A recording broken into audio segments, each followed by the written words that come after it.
The spring sun had barely crested the Montana horizon when Kyle Peterson saw what looked like a bundle of rags in the drainage ditch beside the muddy road leading into Bozeman. But as his horse drew closer, he realized with a shock that it was a woman, her face pale as death and her lips cracked with thirst.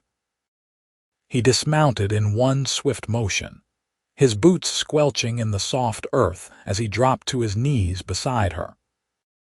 She was young, maybe 22 or 23, with dark hair matted against her forehead and a dress that had once been fine but was now torn and stained with mud and what looked like old blood.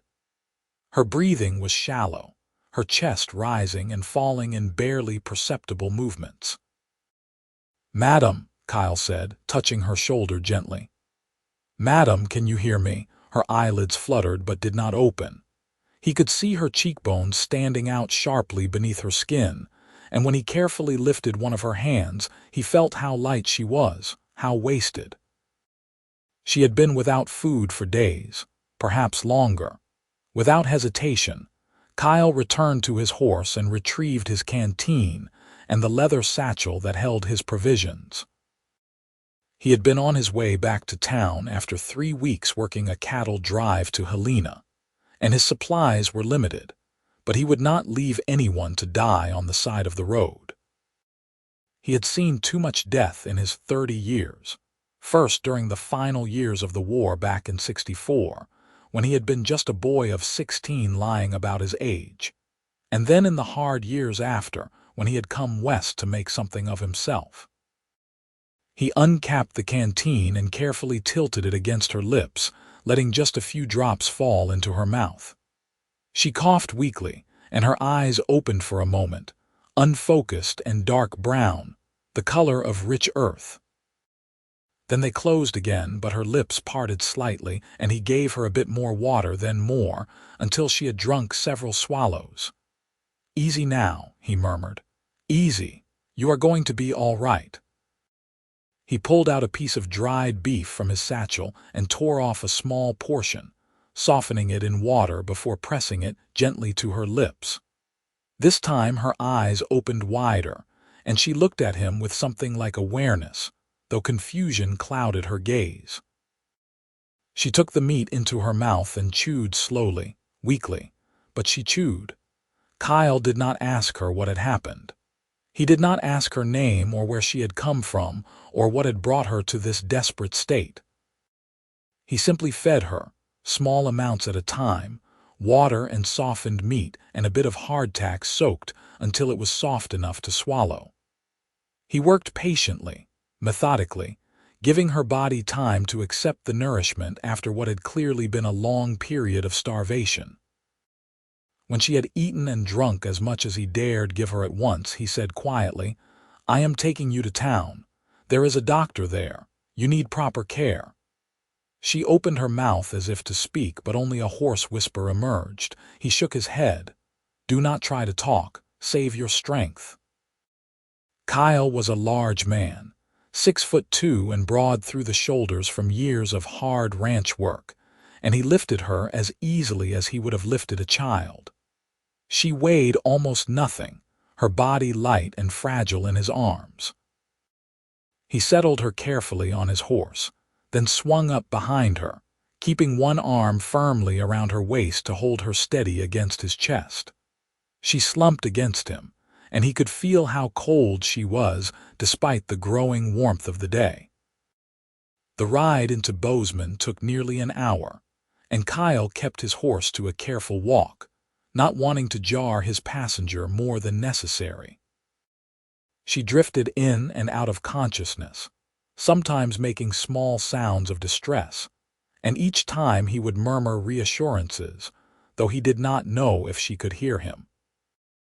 The town was just beginning to stir when he arrived, shopkeepers opening their doors and a few early risers moving along the wooden sidewalks.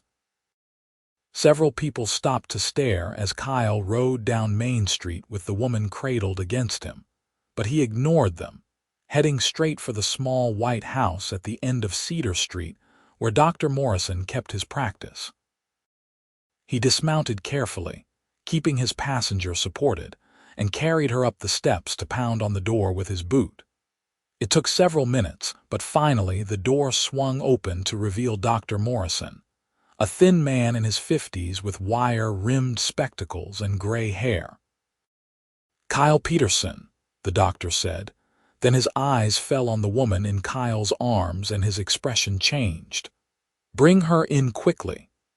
Kyle followed him through the front room and into the examination room in the back, where he laid her gently on the narrow bed. The doctor immediately began his examination, checking her pulse, listening to her heart, looking into her eyes and mouth. "How long has she been like this?" Dr. Morrison asked, his hands moving efficiently as he worked.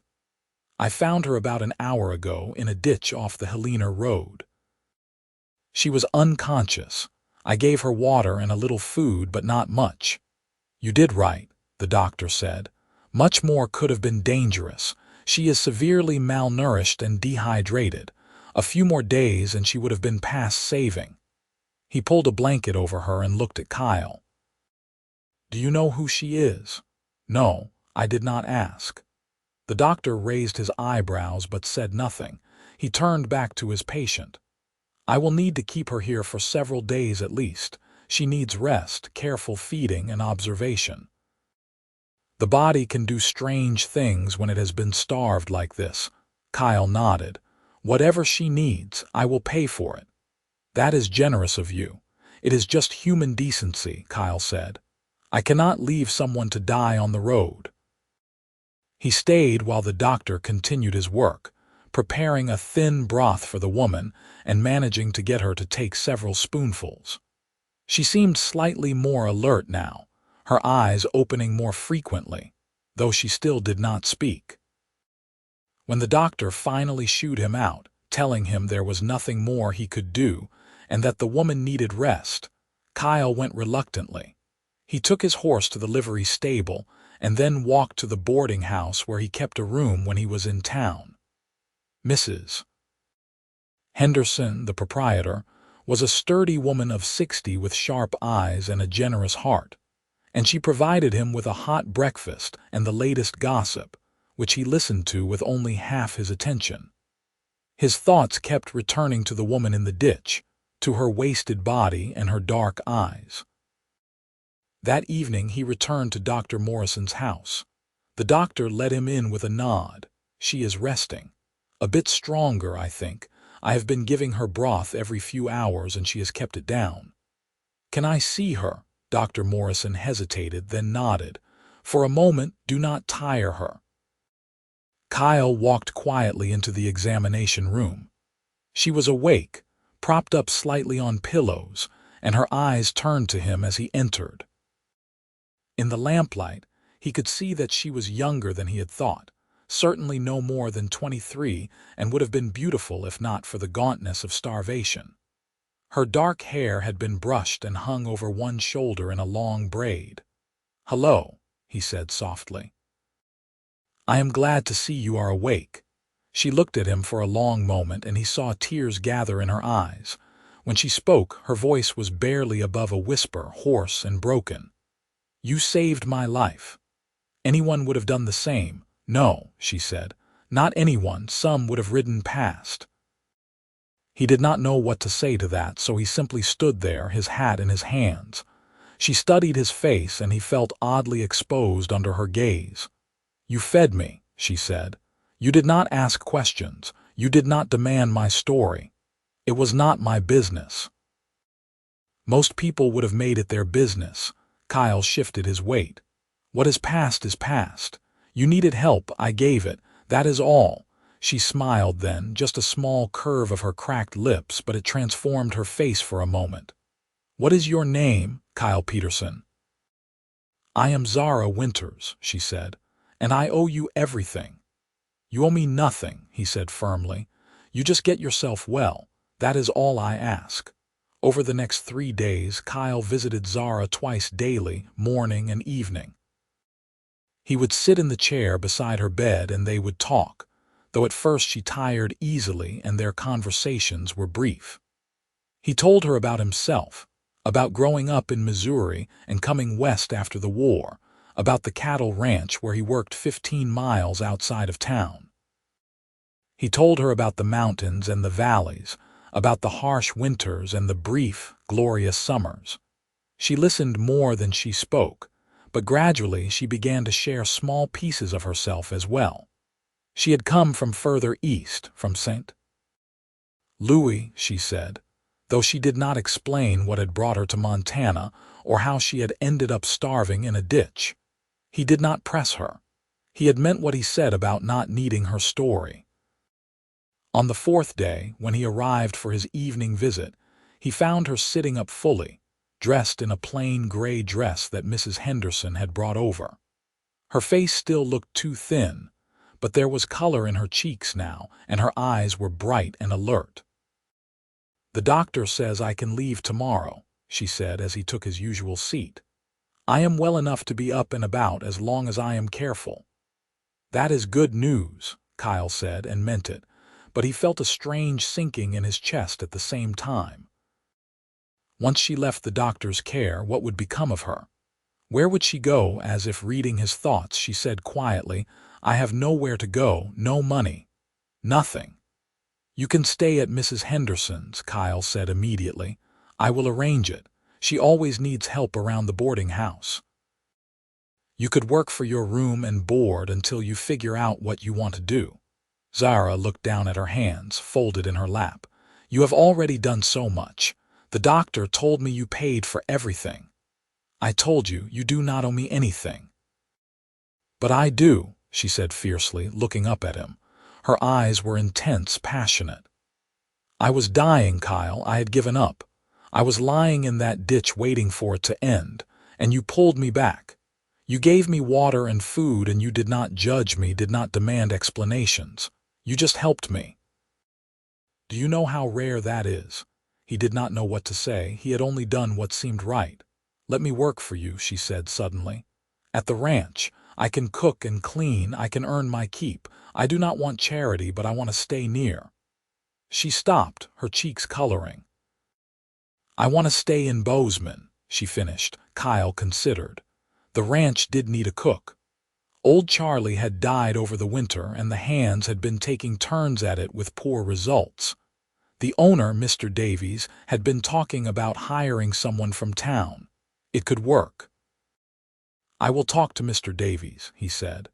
"But you should know it is rough living. The ranch is not fancy, just a bunkhouse for the hands and a main house where Mr. Davies and his wife live. The cook stays in a small cabin near the main house. It is clean but simple." "I do not need fancy," Zara said. "I just need a place to be." Something in the way she said it made him curious, but he held his tongue. If she wanted to tell him more, she would do it in her own time. The next day, Kyle spoke with Mr. Davies, a weathered man of 50 who had been ranching in Montana since before it was even a territory. He listened to Kyle's request and nodded slowly.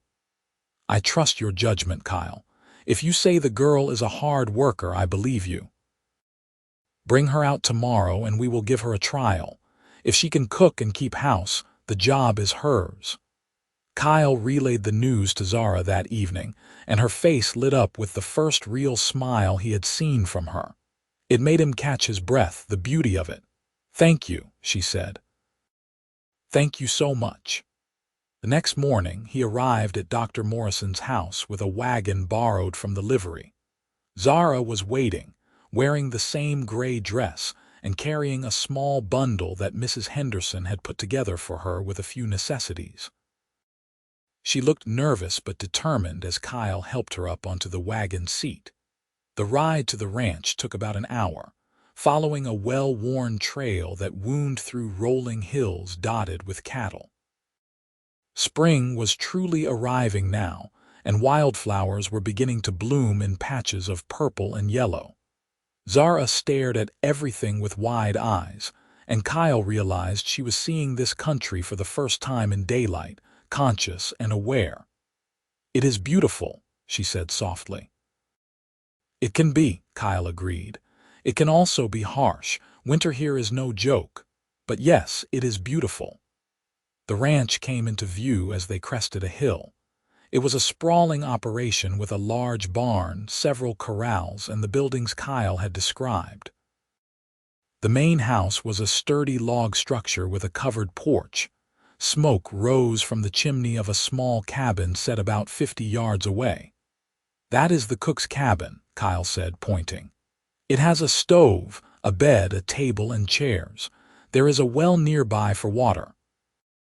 Mr. Davies came out to meet them, his wife Clara beside him. Mrs. Davies was a plump, kind-faced woman who took one look at Zara and immediately ushered her into the main house, talking about getting her settled and showing her the kitchen. Kyle and Mr. Davies followed more slowly. "She looks like she has been through hard times," Mr. Davies observed. "She has. But she is strong, I can tell." Mr. Davies glanced at him. "You have taken quite an interest in her." Kyle felt his neck grow warm. "I just want to see her get a fair chance." "Nothing wrong with that," Mr. Davies said mildly. But there was a knowing look in his eyes that made Kyle uncomfortable. Zara proved herself quickly.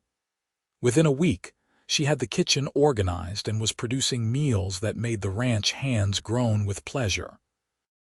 She made sourdough bread that was light and tangy, stews rich with meat and vegetables, pies with flaky crusts. She kept the main house spotless and helped Mrs. Davies with the mending and laundry. She worked from dawn until well after dark, and she never complained. Kyle found himself making excuses to be near the main house more often than necessary. He would volunteer to chop wood or fix a fence or carry water, anything that might give him a chance to see Zara, to talk with her for a few minutes. She always seemed pleased to see him, her face brightening when he appeared, and gradually they fell into an easy companionship. 2 weeks after she arrived at the ranch, Kyle knocked on the door of her cabin after supper. She opened it, looking surprised, and he felt suddenly awkward standing there with his hat in his hands. "I thought maybe you would like to take a walk," he said. "It is a nice evening. I could show you some of the ranch," she smiled. "I would like that very much. Let me get my shawl." They walked together through the mild spring evening, past the corrals where horses drowsed in the last light, past the barn where swallows darted in and out. Kyle led her up a gentle rise to a spot that overlooked the valley, where the setting sun painted everything in shades of gold and amber. "This is my favorite place on the ranch," he said. "I come here sometimes when I need to think." Zara stood beside him, gazing out at the view. The wind stirred her dark hair, and he noticed that she had gained weight in the past weeks. Her face was no longer gaunt, and there was strength in the way she held herself. "It is peaceful," she said. "I never knew places like this existed." "Where did you come from?" Kyle asked, then immediately regretted it. "I am sorry. I do not mean to pry." "No, it is all right." She was quiet for a moment, and then she said, "I was married, in St. Louis. My husband was a businessman, wealthy and respected. Everyone thought I was very lucky to have caught his attention." Her voice was flat, emotionless. "He was a monster." Kyle felt his hands curl into fists, but he said nothing, just waited. "He would beat me," she continued, still staring out at the valley. "For any reason or no reason. If dinner was not perfect, if I spoke to another man, if I looked at him wrong. I tried to leave once after a year of marriage, and he found me. He locked me in our bedroom for a week. No food, only water. He said he was teaching me obedience." Rage, hot and fierce, flooded through Kyle. He wanted to hit something to find this man and make him pay for what he had done. But he forced himself to remain still, to listen. "I planned for 6 months, Zara said. "I saved every penny I could hide. I told no one, not even the servants. And then one night when he was away on business, I ran. I bought a ticket on the first train going west. I thought if I could get far enough away, he would never find me. I ended up in Helena, but I was so afraid someone would recognize me, would send word back. So I hired a wagon to take me further to Bozeman. The driver seemed nice enough at first. She paused, and Kyle could see her hands trembling. 2 days into the journey, he tried to force himself on me. I fought him. I had a small knife I had taken from the house, and I managed to cut him. Not badly, but enough that he was angry. He threw me out of the wagon in the middle of nowhere. Took my bag with all my money and everything I owned. That was 8 days before you found me. I walked for 3 days, trying to find the road, trying to find help. But there was nothing. No farms, no towns, just empty land. I ran out of water on the second day. I ate grass and roots, anything I could find. By the time I reached the road, I could not walk anymore. I just laid down in that ditch and waited to die. Her voice broke on the last word, and tears began to run down her cheeks. Without thinking, Kyle pulled her into his arms, holding her as she cried. She felt small and fragile against his chest, and he wanted to protect her from everything that had hurt her. "You are safe now," he murmured into her hair. "I promise you, you are safe. No one will hurt you here." They stood like that as the sun sank below the horizon and the stars began to appear, and Kyle felt something shift inside him, something he had not felt in all his 30 years. He had thought himself too rough, too hardened by war and the frontier life to ever love anyone. But holding Zara, feeling her gradually stop crying and simply rest against him, he knew he had been wrong. After that evening, something changed between them. It was unspoken, but it was there in every glance, every accidental touch, every moment they found to be together.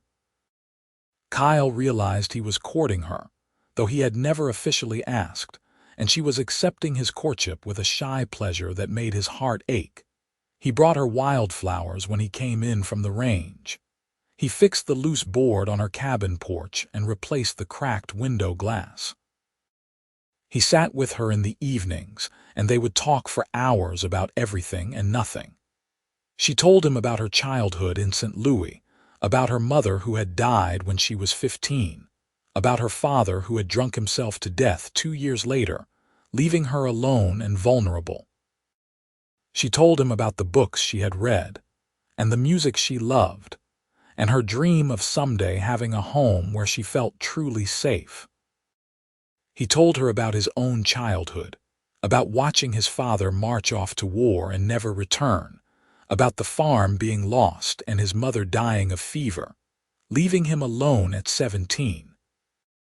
He told her about the things he had seen during the war, things he had never spoken of to anyone, and she listened without judgment, her hand sometimes finding his and holding it gently. 1 month after she had arrived at the ranch, on a warm June evening, Kyle asked her to walk with him again. He led her to his favorite spot overlooking the valley, and this time he had brought a blanket, which he spread on the grass.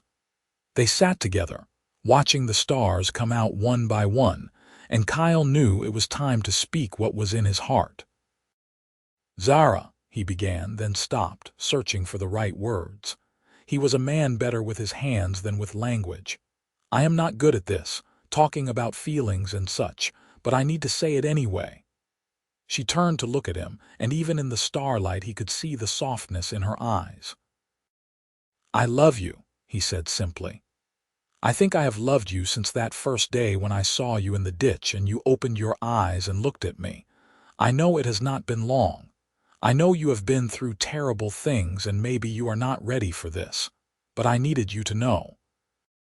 I love you, and if you will have me, I want to marry you. I want to build you that safe home you dream about. I want to spend the rest of my life making sure you never go hungry or afraid again." Zara was crying, but these were different tears than the ones she had shed before. These were tears of joy, and she was smiling through them. "Yes," she said. "Yes, Kyle, I love you too. I was so afraid to hope, so afraid it was too soon or that you only saw me as someone to be pitied. But I love you. You are the kindest, most genuine man I have ever known. Of course I will marry you." He kissed her then, gently, reverently, and she kissed him back with a passion that surprised them both. When they finally pulled apart, they were both breathless. "I do not have much," Kyle said. "I have saved some money, enough to buy a small piece of land. We could build a house, start our own place. It would be hard work at first." "I do not care about that," Zara said. "As long as we are together, I do not care if we live in a tent. You have already given me everything that matters. You gave me my life back. You gave me hope. You gave me love." They were married 3 weeks later in the small church in Bozeman. Mrs. Davies helped Zara sew a simple wedding dress from cream-colored cotton, and Mr. Davies stood up as Kyle's witness. Half the town turned out for the ceremony, curious about the mysterious woman Kyle Peterson had found by the road and fallen in love with. Afterward, there was a party at the ranch with music and dancing and enough food to feed twice the number of guests. Kyle had spoken to Mr. Davies about buying a parcel of land on the edge of the ranch property, and to his surprise and gratitude, Mr. Davies had sold it to him for a fraction of what it was worth. "You have been a good worker and a loyal friend," Mr. Davies said when Kyle protested the low price. "Consider it a wedding gift. Build your home and be happy." They moved into Zara's cabin temporarily while Kyle and several of the ranch hands worked on building their house. It was a simple structure, just 4 rooms at first, but it was solid and well made with a wide front porch and a view of the mountains. Zara planted a garden near the kitchen door and hung curtains in the windows and filled the house with small touches that made it a home. Their first year of marriage was not easy. Building a ranch from nothing required back-breaking work and long hours. There were times when money was tight and the future uncertain, but they were happy in a way that neither of them had ever imagined possible. Kyle would come in from working the cattle to find Zara cooking dinner, and the simple domesticity of it would fill him with contentment. She would watch him washing up at the end of the day, his muscles moving under his shirt, and feel a warmth spread through her that had nothing to do with the summer heat. Their love grew deeper as the months passed. They learned each other's rhythms and moods, their hopes and fears. Kyle discovered that Zara had a wicked sense of humor that would emerge at unexpected moments, making him laugh until his sides hurt. Zara discovered that Kyle had a gentle soul beneath his rough exterior, that he would spend hours doctoring a sick calf or carefully relocating a snake that had gotten into the barn rather than killing it. In late autumn, Zara discovered she was pregnant. She told Kyle one evening as they sat together on their porch, watching the first snow of the season begin to fall. He stared at her for a moment, then let out a whoop of joy and lifted her up, spinning her around until she was laughing and demanding to be put down. "A baby," he kept saying, his voice full of wonder. "We are going to have a baby. Are you happy?" she asked, though she could see the answer in his face. "Happy does not even begin to cover it," he said. He placed his hand gently on her still flat stomach. "I am going to be a father. We are going to be parents." That winter was harsh, with heavy snows and temperatures that dropped well below zero, but Kyle made sure the house was warm and well stocked with food. He worried constantly about Zara, about the baby, about whether he would be a good father. She would laugh at his anxiety and tell him he was going to be wonderful, that she had never doubted it for a moment. In May of 1880, their son was born. The labor was long and difficult with Mrs. Davies acting as midwife, but when Kyle finally heard his son's first cry, he felt his knees go weak with relief. Mrs. Davies cleaned the baby and wrapped him in a soft blanket, then placed him in Kyle's arms. "You have a healthy boy," she said, smiling. "Strong lungs on him." Kyle looked down at the tiny red face, at the small fists waving in the air, and felt his heart expand in a way he had not known was possible. This was his son, his and Zara's, a new life they had created together. Can I see him? Zara's voice was weak but insistent from the bed. Kyle moved to her side immediately, sitting carefully on the edge of the mattress and angling the baby so she could see. She looked exhausted, her hair damp with sweat and dark circles under her eyes, but when she saw their son, her face transformed. "He is perfect," she whispered, reaching out to touch the baby's tiny hand. His fingers immediately curled around hers, gripping tight. What should we name him? They had discussed names for months but had never quite decided. Now, looking at his son, Kyle said, "What about James, after my father?" "James Peterson," Zara said softly. "I like it. Hello, James. Hello, my sweet boy." The baby quieted at the sound of her voice, and Kyle felt tears prick his eyes. This was everything he had never known he wanted. A family. A home. Love. The years that followed were full and rich. Their ranch prospered, slowly but steadily. Kyle added more cattle, built a bigger barn, hired a hand to help with the work. Zara tended her expanding garden and raised James, who grew into a bright, energetic boy with his mother's dark eyes and his father's solid build. When James was 3, they had a daughter, whom they named Sarah. She came into the world much more easily than her brother had, arriving on a warm September evening with the windows open to let in the breeze. She was a calm baby, content to watch the world with solemn blue eyes, and she wrapped Kyle around her tiny finger from the first moment. "I never thought I could love anyone as much as I love you and James," he told Zara one night as he rocked Sarah to sleep. "But this little one has stolen my heart completely." "That is how it works," Zara said, smiling at him from the doorway. "Your heart just keeps expanding to hold all the love." They had one more child, another son they named Matthew, when Sarah was 2. He was a sickly baby, and there were terrifying weeks when they did not know if he would survive. But Zara nursed him through it with fierce determination, and Kyle prayed harder than he had ever prayed in his life. Matthew pulled through, and though he remained smaller and more delicate than his siblings, he was quick-witted and clever, always watching and learning. Life settled into a rhythm. The children grew. The ranch expanded.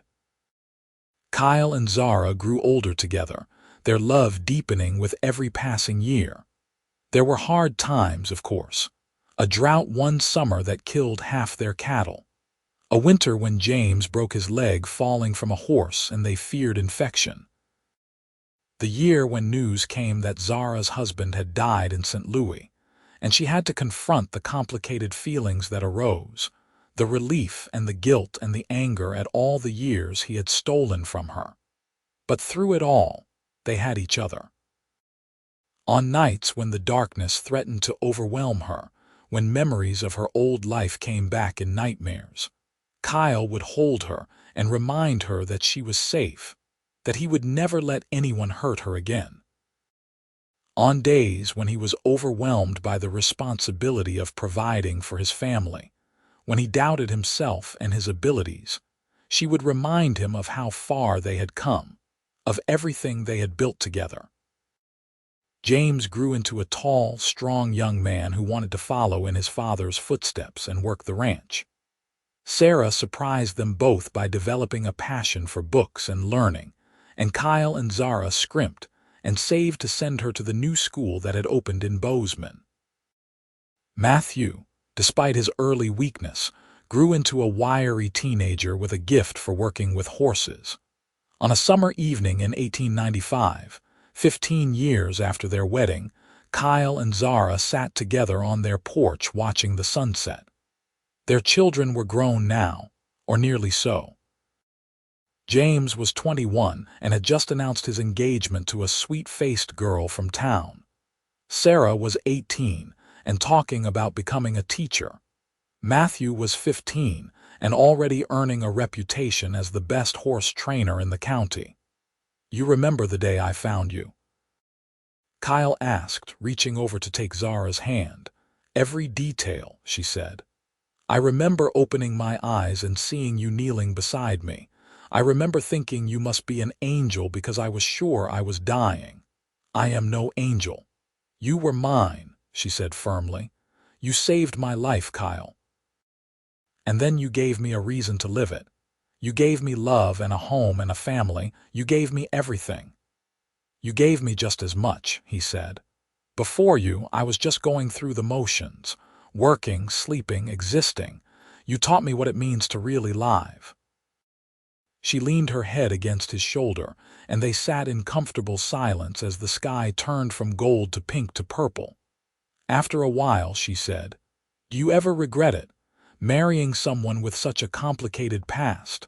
"Never," Kyle said immediately and fiercely. "Not for one single second. Your past is what made you who you are, and who you are is the woman I love more than life itself." "I love you too," she said, "more than I can ever express in words."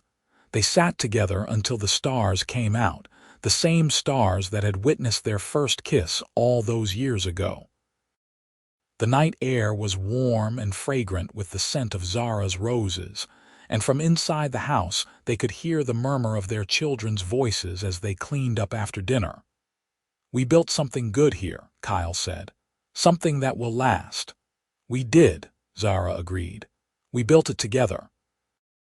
James's wedding was a grand affair by Montana standards, held at the ranch with seemingly half the county in attendance.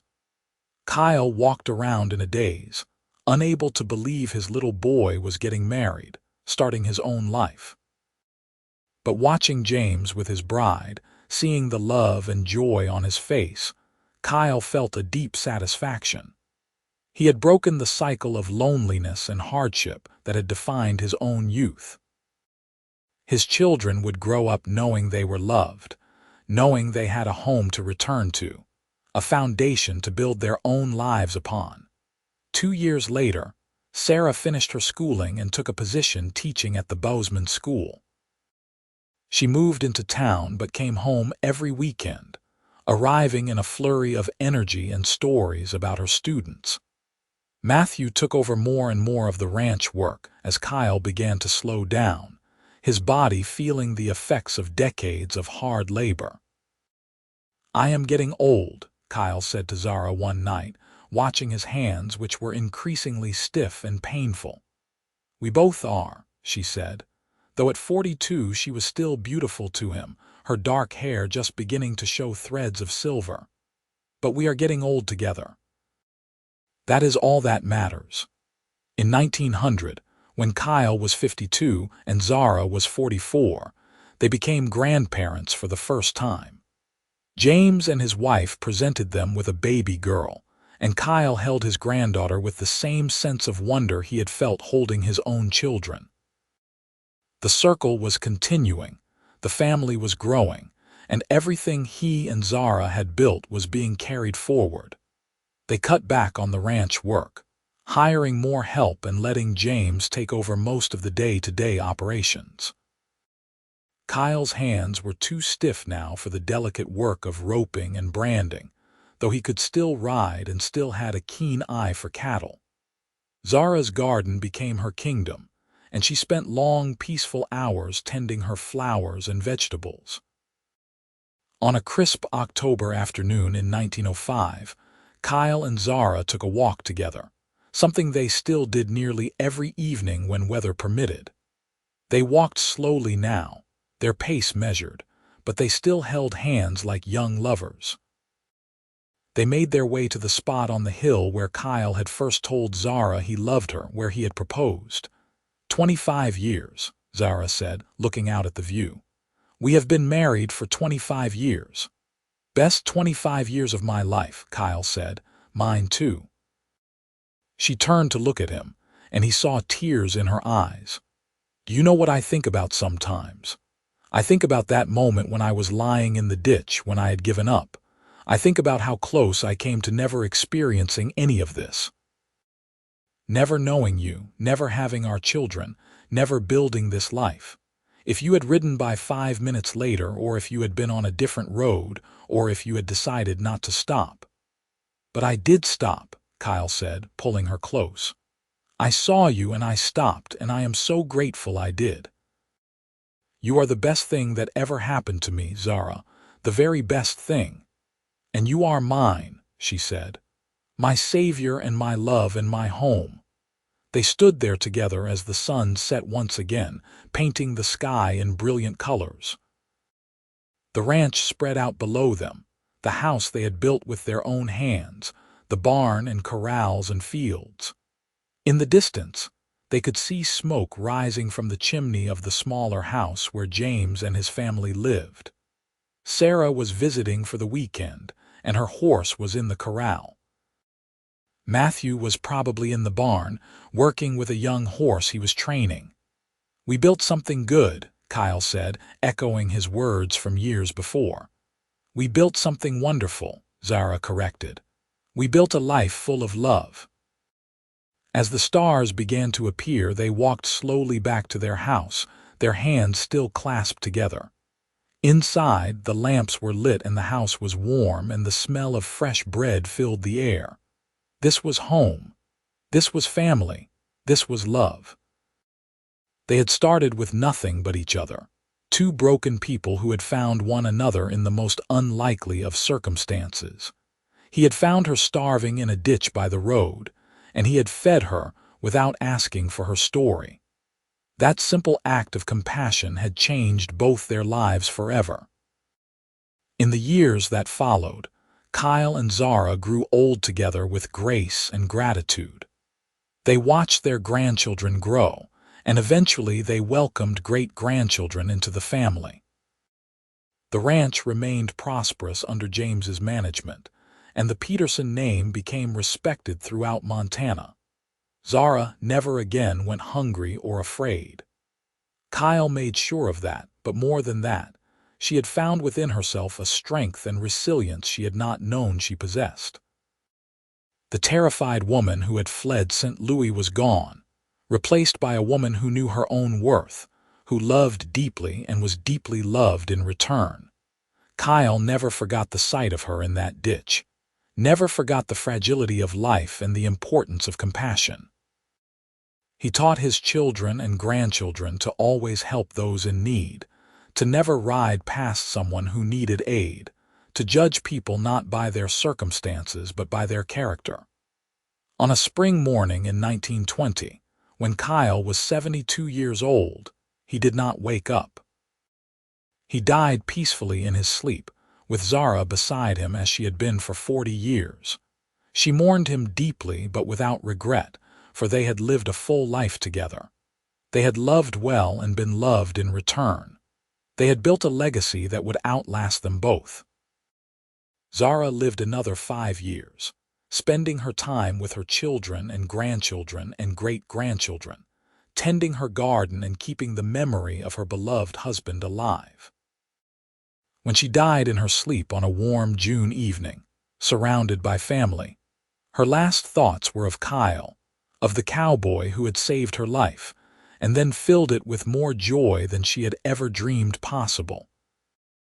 They were buried side by side on the hill overlooking the valley, the spot where they had shared so many important moments. Their headstones were simple, bearing their names and dates and a single line that James insisted upon: "Together always." The ranch continued for generations, passed down through the family, and the story of how it began was told and retold. The story of a cowboy who found a starving woman by the road and saved her without asking for anything in return.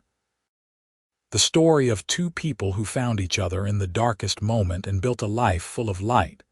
It was a story of compassion and kindness, of second chances and new beginnings. But most of all, it was a story of love. True, deep, abiding love that weathered every storm and only grew stronger with time. Years after both Kyle and Zara had passed, their great-grandson would stand on that same hill and look out at the valley, at the ranch his great-grandparents had built, and he would think about that moment on the road when everything changed. When a cowboy saw a woman in need and chose to help her, no questions asked. when a simple act of human kindness blossomed into a love that would span generations and leave a legacy of compassion and care. The wild Montana wind would blow across the hills, carrying the scent of wildflowers and sage. And in that wind, it was almost possible to hear echoes of laughter, of whispered words of love, of a man and a woman who had found each other against all odds and had chosen, every single day, to love and be loved. Their story had started with survival, with water and food given freely to a stranger. But it had become so much more than that. It had become a testament to the transforming power of kindness, to the healing that comes from being truly seen and valued. It had become a love story for the ages, set against the backdrop of the Wild West, where life was hard but love was harder still, enduring through everything. Kyle and Zara Peterson, a cowboy and the woman he saved, two souls who found their way home to each other and never let go. Their love had been tested by hardship and strengthened by adversity. They had built their happiness brick by brick, day by day, choice by choice. And in the end, when all was said and done, theirs was a life well lived, a love well earned, and a legacy that would endure as long as the Montana wind blew across those hills and valleys they had called home.